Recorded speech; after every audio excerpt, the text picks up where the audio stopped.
Para entender o Natal, eu acho que a gente precisa entender um pouquinho antes do que aconteceu no Natal. Então, a minha mensagem vai ser pré-natal. Pré-natal, para as mamães aí, o pré-natal. Porque é importante, como cristãos, a gente saber um pouquinho da história do Natal, mas o que aconteceu um pouquinho antes do Natal, um pouquinho antes, que eu digo 400 anos antes, algum tempinho antes. Fica em pé comigo, na presença do Senhor. Abra sua Bíblia, nosso texto base dessa noite está lá em Malaquias 3, no versículo 1. Malaquias 3, versículo 1. Texto base sugerido para a nossa meditação nessa noite. E rapidamente eu gostaria de compartilhar alguns pontos com vocês. Diz assim a palavra do Senhor: Vejam, eu enviarei o meu mensageiro, que preparará o caminho diante de mim. E então, de repente, o Senhor que vocês buscam virá para o seu templo, mensageiro da aliança ou da nova aliança, aquele que vocês desejam virá, diz o Senhor dos Exércitos. Amém? Feche os teus olhos. Pai, nós te agradecemos por esse santo encontro, ó Pai, porque a tua palavra diz que onde estiverem 2 ou 3 reunidos em teu nome, ali o Senhor estaria, e temos a certeza que o Senhor está aqui no nosso meio. Obrigado, Senhor, por tudo que já temos vivido nessa noite aqui, pelos louvores, pelas mensagens através dos louvores que já ouvimos de Ti. Siga falando aos nossos corações, é a nossa oração em nome de Jesus. Amém, amém. Você pode sentar, meu querido, obrigado. O ponto central do livro de Malaquias, ele chega no último capítulo do Velho Testamento, só um pano de fundo para a gente entender. E a situação não está nada legal. O relacionamento com Deus, o povo desandou, está uma tragédia. E aí mostra o amor de Deus e o seu relacionamento com Israel cada vez mais distante. Israel está distante de Deus. Existe uma denúncia de pecados e corrupções, não só do povo, mas também dos sacerdotes. Olha que incrível. O povo está desanimado, existe uma negligência espiritual, e existe uma exortação para que o povo se arrependa e volte o coração para Deus. Então o momento termina, que triste momento, terminar o Velho Testamento dizendo: o povo está distante de mim. Deus dizendo isso. O povo está distante, o seu coração está desanimado, os sacerdotes estão desviados. Que triste a gente chegar no último livro da Bíblia, do Velho Testamento, e encontrar que existe um momento de tristeza ao ver como o povo está indo, como o povo está se relacionando. E essa transição entre esse último capítulo, Malaquias 4, até o primeiro capítulo do Novo Testamento, lá em Mateus, existe um intervalo de 400 anos que na teologia nós conhecemos como seria o silêncio profético, ou silêncio de Deus. E aí você pergunta, se você olhar aí na sua Bíblia, Malaquias 4 e virar, é uma folha. É uma folha. Mas são 400 anos de história e de silêncio. Mas em meio a toda essa crise, em meio a esse olhar de Deus, que Ele olha para o povo, Ele olha para esse desânimo do povo, Deus não desiste. Deus ainda tem uma promessa para o povo. Em meio a essa situação tão triste, Deus faz uma promessa dizendo: eu vou enviar um mensageiro, que vai preparar o caminho para a chegada do Messias. Eu vou enviar um mensageiro que vai dar entrada ao Natal da humanidade, ao verdadeiro Natal da humanidade. Natal igual nascimento. Eu vou enviar aquele que vai anunciar a chegada daquele que vai trazer o nascimento, aquele que vai nascer, mas vai trazer vida no seu nascimento. Então, quando eu falo que a gente está falando hoje de um pré-natal, é justamente isso. Nas próximas pregações você vai ouvir aqui que o menino chegou, um filho se nos deu. E aí a introdução que eu queria falar com você hoje: onde está Deus no meu silêncio? Aonde está Deus no silêncio da humanidade? Aonde está Deus que nada acontece, parece que nada acontece em uma década, em 10 décadas, em 20 décadas, em 40 décadas? Aonde está Deus? Talvez você entrou aqui nessa noite e você, lá no seu interior, você está falando assim: eu estou vivendo um silêncio de Deus na minha vida. Parece que eu oro e as respostas não vêm. Parece que eu tento ler e parece que os textos não me saltam aos olhos. Parece que Deus está alheio ao meu sofrimento. Parece que Deus está alheio à minha condição. Parece que Deus está no silêncio. E o tema da nossa mensagem é: se você olhar aí, o Deus que fala também silencia. Ele fala, mas também Ele silencia. Quero compartilhar com vocês rapidamente 4 pontos que, para a gente meditar, que podem nos ajudar. E eu quero te encorajar essa noite a ouvir bem esses 4 pontos. O primeiro ponto: o silêncio de Deus não significa ausência. O silêncio de Deus não significa ausência, não significa que Ele está longe, não significa que Ele está alheio. Lá no Salmo 139, de 7 a 10, uma linda declaração diz: para onde eu poderia escapar do Teu Espírito? Para onde poderia fugir da Tua presença? Se eu subir aos céus, Tu lá estás. Se eu fizer a minha cama na sepultura, Tu também está lá. Se eu subir com as asas da alvorada e morar nas extremidades do mar, mesmo ali a Tua mão me guiará e me susterá. Deus pode ficar em silêncio, mas Ele nunca fica distante. Nós, como pais, muitas vezes nós ensinamos lições aos nossos filhos, mas nós precisamos ficar em silêncio para que eles possam desenvolver aquilo que a gente falou, e a gente não fica distante. Qual que é sempre a frase que a gente fala? Filhão, conta comigo, qualquer coisa, conta comigo. Qual pai que nunca falou isso? Estamos juntos. Ele pode ficar em silêncio, mas nunca distante. Ele não se afasta, Ele observa, Ele te observa, Ele me observa. Ele te sustenta. Para pensar quantas coisas essa semana Deus te sustentou. Mesmo em meio ao nosso barulho, a gente tem muito barulho, e no silêncio às vezes de Deus, Deus está te sustentando. Deus está criando oportunidades de alguém se aproximar de você e ser bênção na tua vida. Deus está criando uma oportunidade de você ler um texto e esse texto falar: realmente Ele é Deus. O silêncio não é abandono.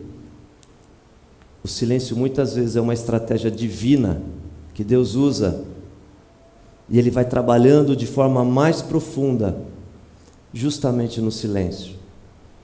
Se eu falar assim: vamos ficar 2 minutos em silêncio, 2 minutos é pouco, não é? Mas você falar assim, 2 minutos em silêncio, sabe o que vai acontecer? Alguém aqui vai começar a arrastar a cadeira, um vai dobrar a perna, outro vai fazer outro vai Nós temos uma dificuldade em ficar em silêncio, mas temos uma facilidade em reclamar porque Deus está no silêncio. Deus trabalha nos bastidores. A gente acha que não aconteceu nada em 400 anos. Presta atenção no que eu vou te falar. Sabe o que estava acontecendo em 400 anos?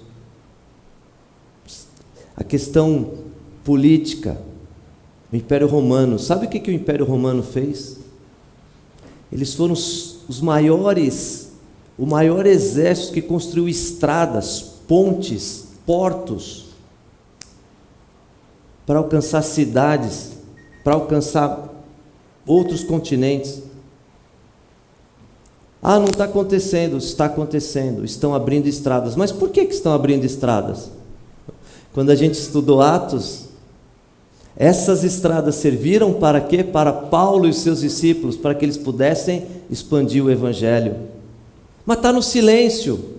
Estradas estão sendo construídas e pontes estão sendo construídas no nosso dia a dia, e Deus está no silêncio falando: eu estou construindo uma estrada, eu estou construindo uma ponte. Sabe outra coisa interessante que aconteceu nesses 400 anos? A Septuaginta. O que é a Septuaginta?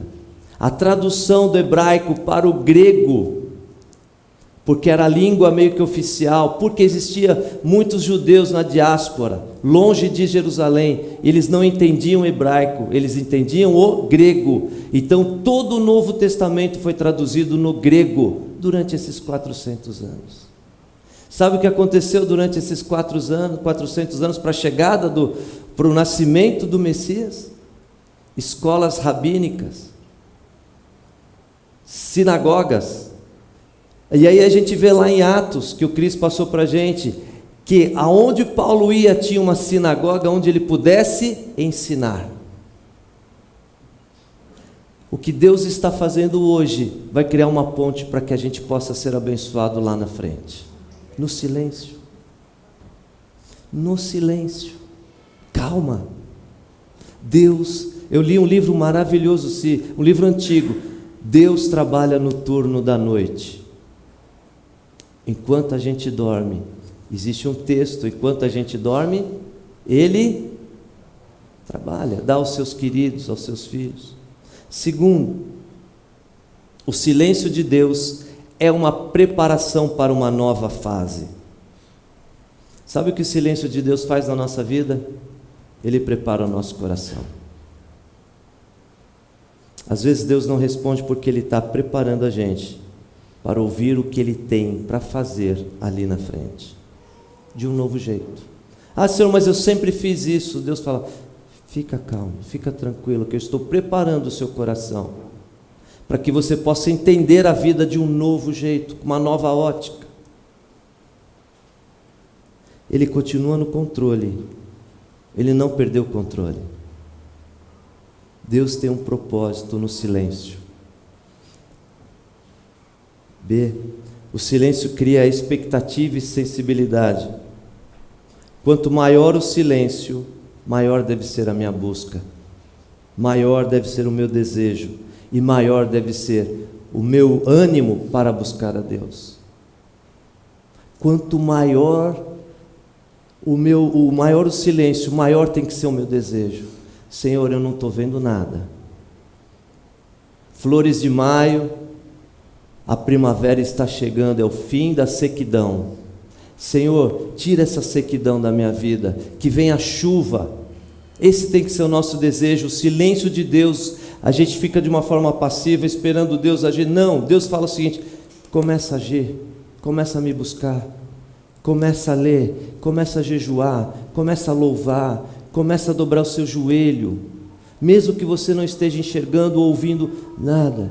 Começa, cria dentro de você um desejo, mesmo que não haja uma palavra de Deus. Fala: Senhor, ainda que a figueira não floresça, está tendo um silêncio na vida, ainda que os meus olhos não vejam fruto, ainda que não haja gado, todavia, nesse silêncio da minha vida, Senhor, me ajuda a me alegrar, porque eu sei que o Senhor é o Deus da minha salvação.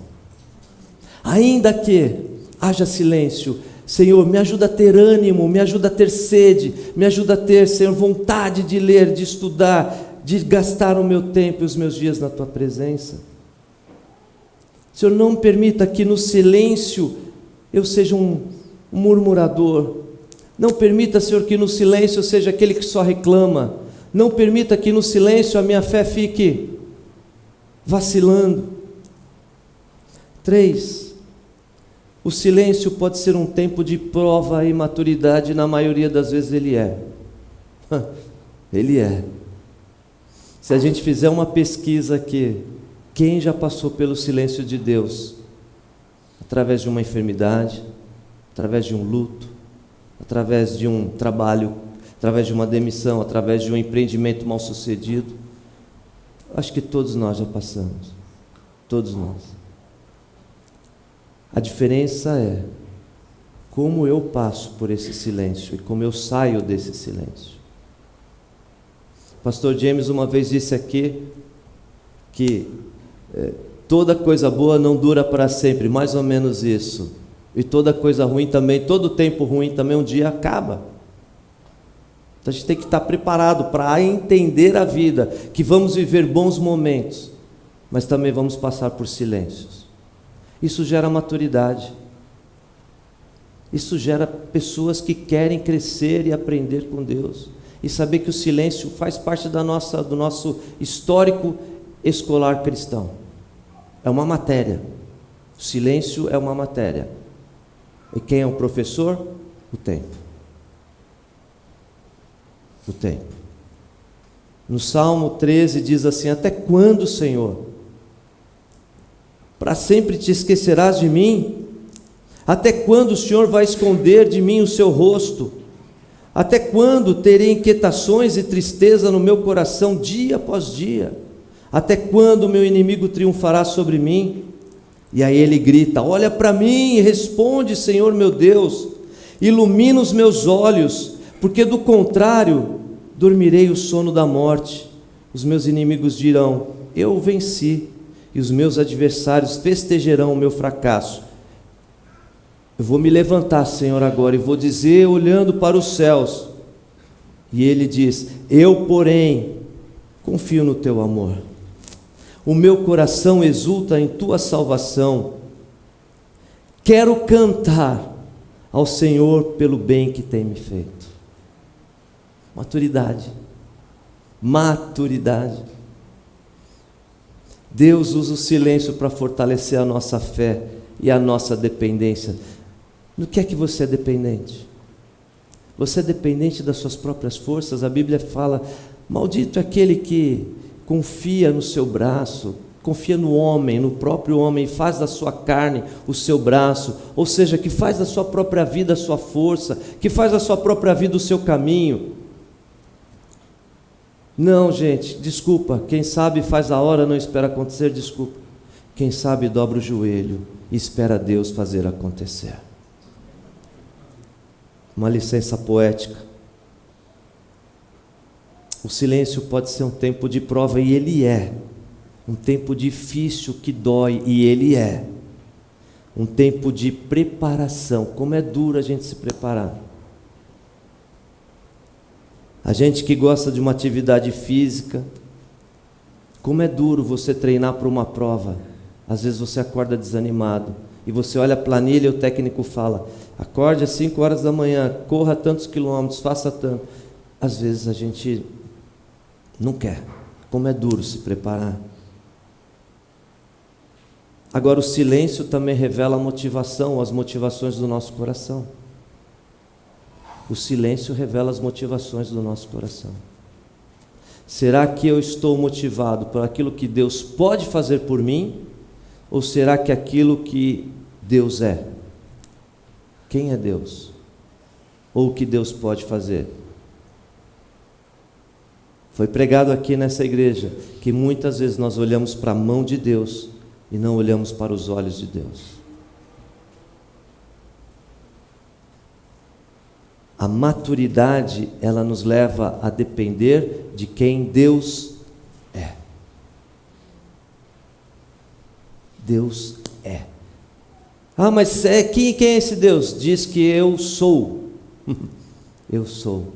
Meu Deus, eu sou. Quarto e último. Deus rompe o silêncio no tempo certo. uma hora esse silêncio é rompido. Deus rompe o silêncio no tempo certo. Deus fala, age e intervém na hora certa. Lucas 1,13. Zacarias, o sacerdote, ele estava no templo e o anjo Gabriel se encontra com ele e diz o seguinte: olha que coisa linda, não tenha medo, Zacarias, sua oração foi ouvida. Isabel, sua mulher, lhe dará um filho e você lhe dará o nome de João. Não tenha medo, Saraiva, sua oração foi ouvida. Não vou falar que sua mulher lhe dará um filho. Sabe qual era o desejo de Zacarias? No íntimo do seu coração, a sua oração era: Senhor, eu já sou de idade avançada, Isabel, a minha esposa, também, mas o nosso desejo era ter um filho. E Deus rompe o silêncio de 400 anos, porque aquele homem fez uma oração. E sabe quem foi o filho desse homem, Zacarias? João Batista. Aquele que na profecia que nós lemos: eu vou preparar um caminho, eu vou preparar aquele que vai anunciar e vai preparar o caminho, eu vou levantar aquele. Não tenha medo, Zacarias, a sua oração foi ouvida. Que coisa linda quando Deus rompe o nosso silêncio e fala assim: Rafa, não tenha medo, a sua oração foi ouvida. Quantos aqui nessa noite querem ouvir: não tenha medo, meu filho, a sua oração foi ouvida? Só que o texto, o anjo começa com: não tenha medo. Não tenha medo, porque esse silêncio vai ser rompido. Porque a sua oração chegou até o trono da graça, e esse silêncio da sua vida vai ser rompido. O silêncio de Deus nunca é vazio. Deus não desperdiça o silêncio. Ele usa esse silêncio para introduzir algo abençoador.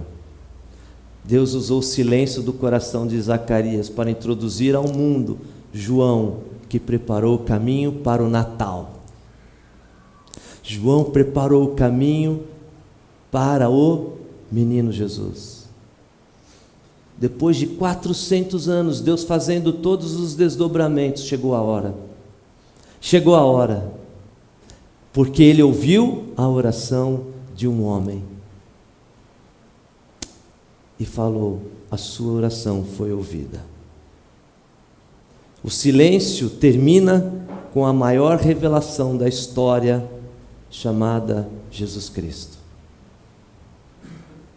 Isaías 9,6 diz: porque um menino nos nasceu, um filho se nos deu, nos foi dado, e o governo está sobre os seus ombros, e ele será chamado, olha o nosso Natal, esse é o nosso Natal: Maravilhoso Conselheiro, Deus poderoso, Deus forte, Pai da eternidade e Príncipe da paz. Maravilhoso Conselheiro. Senhor, que o Senhor possa ser um maravilhoso conselheiro no meu silêncio. Senhor, que o Senhor possa ser o Deus forte na minha caminhada, nas minhas lutas. Senhor, que o Senhor possa ser, de fato, esse Pai da eternidade, esse Príncipe da paz. Tem muito barulho dentro de mim, Senhor. E conclusão, meus irmãos, vou pedir ao pessoal do louvor, Pedro, que vem aqui à frente, Rafinha, os irmãos do louvor. A pergunta que a gente quer fazer para você hoje: o que fazer quando Deus permanece em silêncio? Binho, o que eu posso fazer quando parece que nada está acontecendo? Parece que Deus está num silêncio e a minha vida, dia após dia, eu estou nesse silêncio. O que fazer? A primeira coisa: continue firme na sua palavra. O que fazer? Continue firme na palavra. Nós lemos aqui que o choro pode durar a noite toda, mas a alegria vem pelo amanhecer. É a palavra. Segundo, examine o seu coração. Não tem o salmo que diz: sonda, meu Deus, e conhece o meu coração, prova-me os pensamentos, vê se há em mim, Senhor, algum caminho mau. Senhor, vê se eu estou insistindo numa coisa que não é para eu insistir. Vê, Senhor, se eu estou fazendo alguma coisa que não é boa. Vê, Senhor, vê se eu estou pensando uma coisa que é horrível. Tira isso da minha vida e guie-me pelo caminho eterno. 3. Confie no caráter de Deus. Ele continua sendo o mesmo que foi ontem, que é hoje, que será eternamente. Adore a Deus, confie nele, e olha a prova aqui: descanse nele, mesmo no silêncio, mesmo sem respostas. Sabe por quê? A adoração abre caminhos durante o silêncio. Sem resposta, ou ficar no sofrimento. Vamos ouvir essa canção. Fecha os teus olhos.